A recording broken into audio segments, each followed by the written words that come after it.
Welcome to GarageBound LLC, 3301 Curtis Street, and I have my special guest, friend, and mentor here with me, Hotrod. And I've been trying to set up an interview with him to talk about mentorship for what? How long now? A long time. 4 or 5 years? Yeah, a long time. So it's just hard to get me to sit down because I'm always going, constantly going somewhere, doing something, and it's long overdue. And I appreciate this. I appreciate you sitting down, making the time, asking, and it's going to be interesting. We're excited.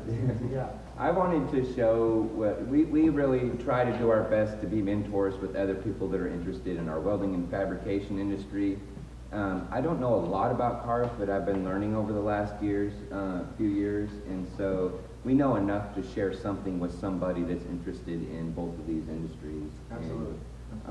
I wanted to talk about what it's like to build relationships with people that have things in their lives that you want to either emulate or become like that person, or what really attracted to me to you is when we first started hanging out that you were kind of on a stage of life that I wanted to get myself to. I had not been released from prison, probably Right. 3 or 4 years before I had the opportunity to meet you, and you just had something about you that I wanted in my life. Well, so thank you. how did all that come to be, and how do we have the relationship now, and what are some of the things that we do? Well, right now our relationship is 6 feet apart because of where we're at. I try and keep him at a distance. But in reality, and it's I don't want it to turn into all about Hotrod or a braggamony of how cool this is, because there's a lot of responsibility and a lot of work to get to a point that you want to in your life. And it's the drive and the passion that I see in you and that you saw in me.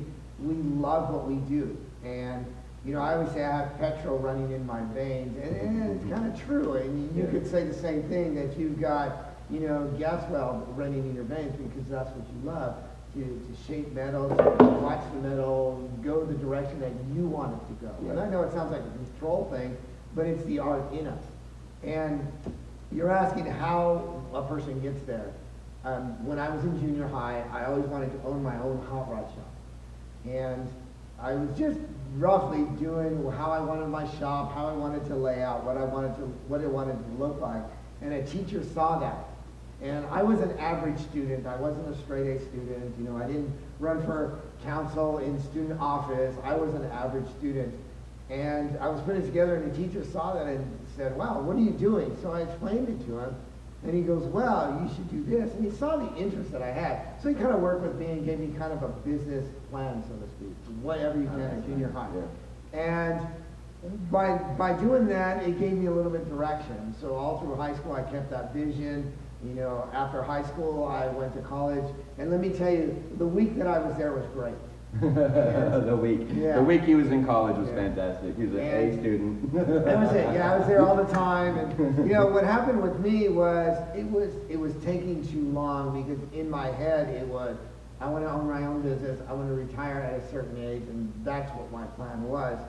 And as I was in college, I'm thinking, this is going to take way too long. Do they not understand that in 4 years I've got to already be established? And to sit in class and be very etchy and wanting to do something didn't work.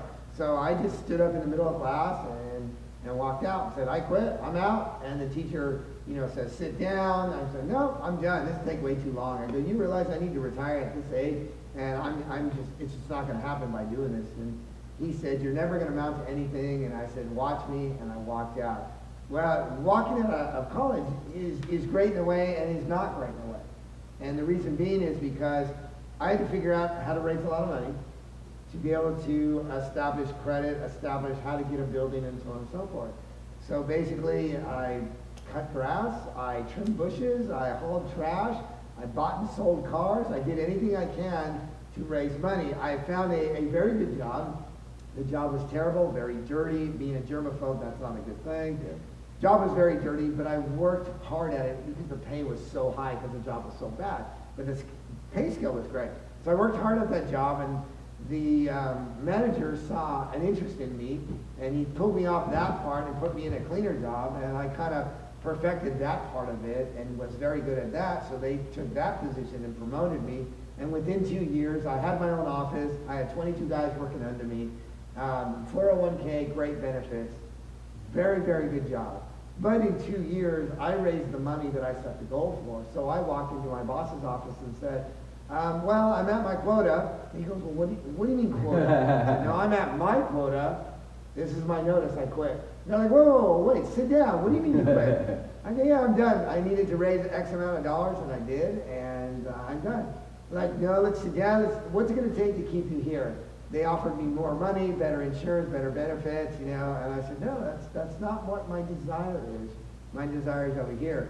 And, we left on good terms. He said, if it doesn't work, you're welcome to come back. And I said, well, you know what? I hope you never see me. Yeah. I wanted to go to be successful. I was young enough that if I had to, I could technically dig a ditch to come back and start at the bottom and work. So I walked out, sold all my cars at that time I had. I kept one and rented my first building at 1,300 square feet and took a chance. And, just did it. Just rolled the dice and just went for it. So there's some life lessons here that I share with you, and I didn't realize until now that we had that in common. But when I was released from prison, I had the amazing opportunity to work at a forklift dealership. Right. The only thing they would allow me to do, since I'd never been around this, heavy, dangerous, Yes. equipment, is sweep the shop. But I swept that shop, and that shop had never been as clean as it Exactly. ever had until Exactly. I was there, and that was my goal. It's like, this is my job. I'm going to do the very best. I don't care if Correct. it's cleaning floors. Yeah. I came in on the weekends to mop and buff all the floors, to get that looking nice for them. And then my very first job in the shop was a manual pallet jack that I got to fix a handle on, and I just rocked it. Yeah. Did the very best I could. That's the thing. And My dad, I credit everything to my dad. He's the one that, he's my mentor, and I learned everything from. My dad says, because of who you are, I didn't know what that meant.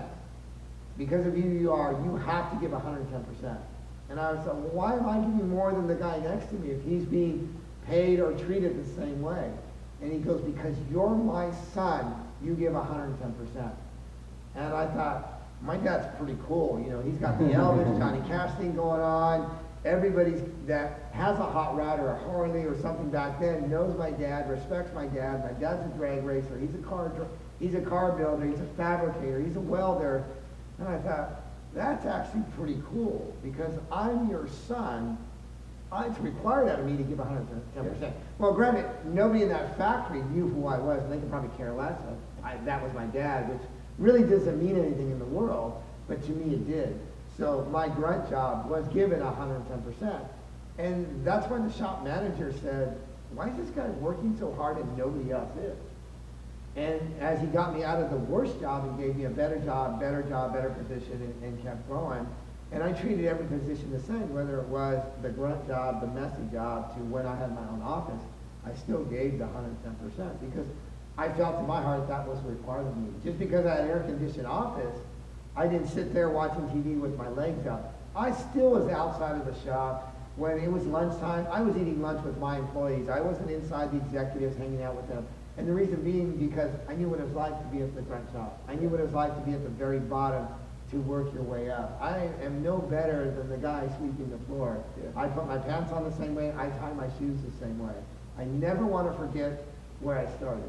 I always want to give the time of day to anybody that walks up and says, hey, oh my gosh, you're Von Hotrod. And yeah, but what can I help you with? Or what can we do together? Yeah. Because it's the love of the sport. It's the passion. It's the drive that I have. And I never want to forget. And granted, there are some people that have treated me bad and that have not been very open-minded with me and stuff like that. And you know what? I don't need that negativity in my life. I don't need that. They're not going to, I'm not going to benefit by knowing them or associating myself with them.